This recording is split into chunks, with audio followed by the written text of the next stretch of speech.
从现在5月底开始的这半个月，千万别着急买车。比亚迪20万以内的大部分车型全系降价了，这影响属实有点大。现在汽车产业里边的恒大已经存在了，只不过是没报而已。我也希望不要让我们国家这几十年支持起来，包括新能源，我们现在也有政策支持。汽车工业又是列为了我们重点发展的支柱工业、支柱产业，不要让这么多年的心血打了水漂。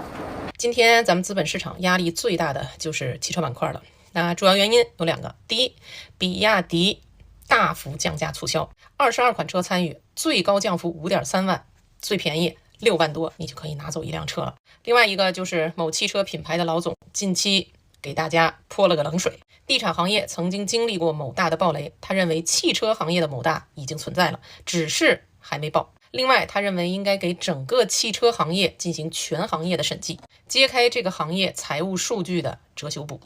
您好，这里是希望世界要闻透视，我是王真。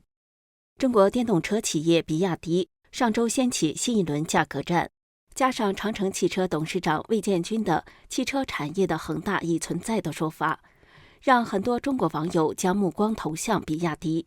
本周一、周二，比亚迪股价持续下跌，尤其是周一，港股比亚迪跌超 8%，A 股市场比亚迪跌近 6%。比亚迪回应魏建军呢？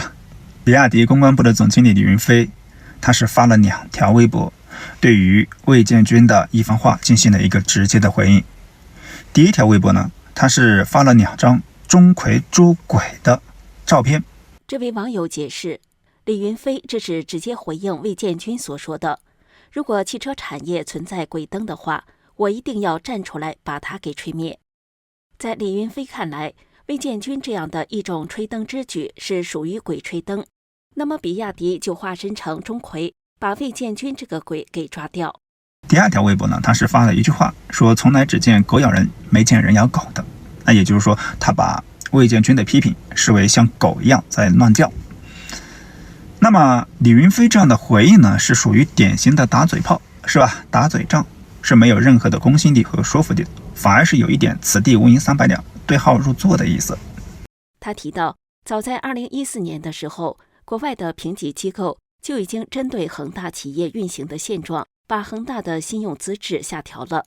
但与此相反，国内的那些顶级的评级机构反而依旧给予恒大最高等级的信用资质。事后来看，恒大和国内的那些顶级的评级机构撒谎了。所以李云飞他要想有公信力的一些话，要想表达出一些真正的捍卫比亚迪的做法，应该是像魏建军所说的，要不咱们来做一个车企的审计做一个第三方的客观中立的车企的审计。有网友为比亚迪打抱不平，认为比亚迪绝不可能爆雷。长城魏总说了一句，汽车行业的恒大已经存在，只不过没爆而已。结果吃瓜群众纷纷把矛头指向比亚迪。一个是因为比亚迪这个库存太大了再一个呢，它欠供应商的货款数额巨大达到2400多亿，负债率70%。比亚迪真的会成为下一个恒大吗？绝无可能。评价一个企业是否健康，不是看它有多少资产、多少负债，而是看它有多少现金。所有企业活不下去了、爆雷了，都是同一个原因，而且也只有唯一一个原因，那就是资金链断裂。俗话说没钱了。那么比亚迪它有多少现金呢？截止今年3月底，比亚迪现金储备1174亿人民币，长安汽车600亿，吉利300亿，长城300亿，比亚迪的现金储备相当于3家总和。这么多钱在手里头，怎么可能爆雷呢？但也有不少人看到比亚迪的问题和危机。比亚迪有点卖不动了，这不是我说的，是比亚迪的报表说的。今年以来，比亚迪连续4个月的销量都只有30多万辆，其中1月份30万辆，2月份32万辆，3月份37万辆，4月份38万辆。虽然每个月都在增加，但回不到单月销量50多万辆啊。要知道，去年10月、11月、12月比亚迪的单月销量都在50万辆以上。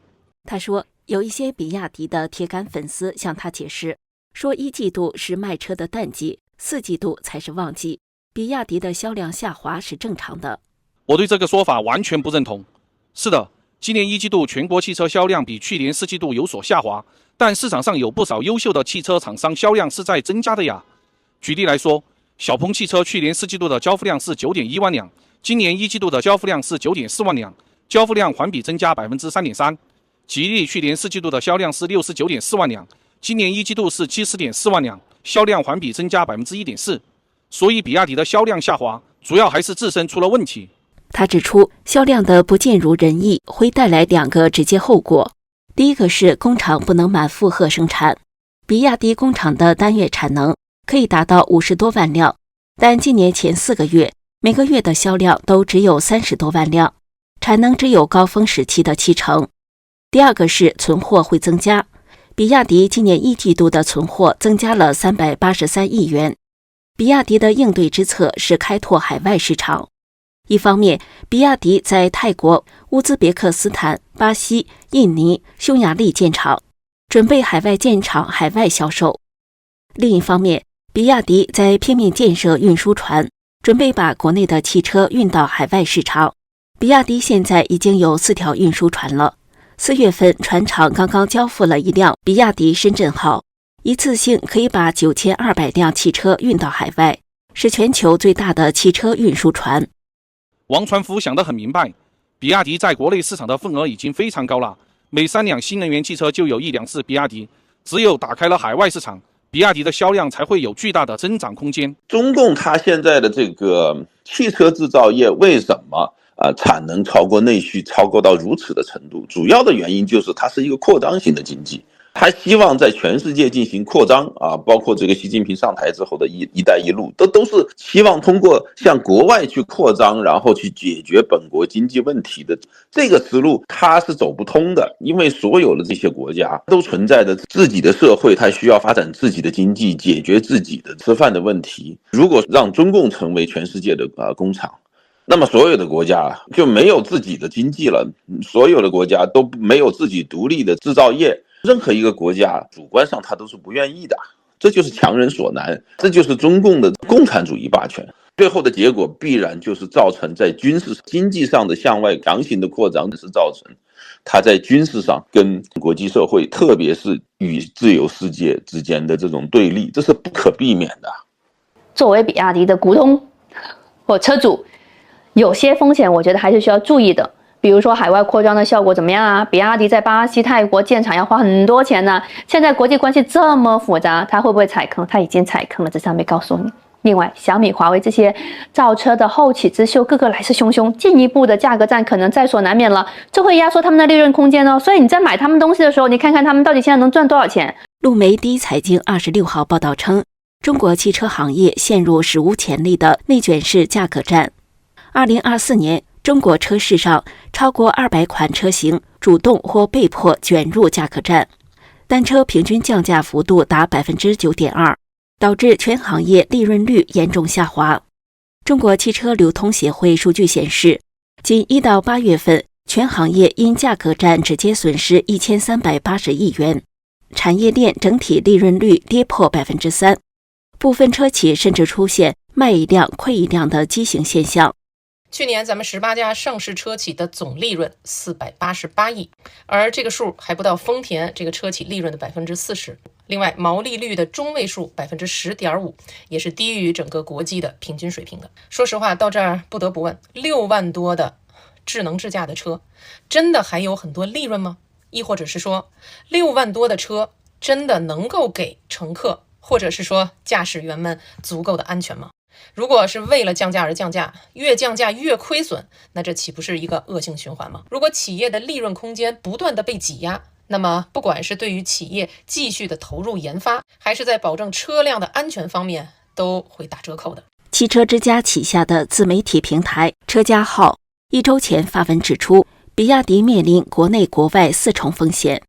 首先是利润空间压缩风险。2024年比亚迪净利润 5.2%，较2023年下降 1.8个百分点。持续降价可能进一步侵蚀盈利空间。其次是技术同质化风险。当智驾功能成为标配，差异化竞争重回3电等基础领域，而宁德时代、麒麟电池、吉利雷神电混等技术的追赶，正在缩小比亚迪的先发优势。再就是海外扩张风险。虽然比亚迪2025年海外销量目标80万辆，但欧盟反补贴调查、美国降低通货膨胀法案等贸易壁垒，使其全球化战略面临不确定性。欧盟2024年10月宣布，对中国电动车课征高达35%的惩罚性关税，以应对中共政府对产业提供的不公平补贴。更值得警惕的是行业性的内卷风险。中共发改委也指出，过度降价可能导致偷工减料，最终由消费者承担质量危机。您觉得新能源车行业会像房地产行业那样发生暴雷吗？欢迎留言告诉我们。这里是希望世界要闻透视，感谢您的陪伴与思考，请订阅、分享并打开小铃铛，一起在动荡中坚守真相，在黑暗中点燃希望。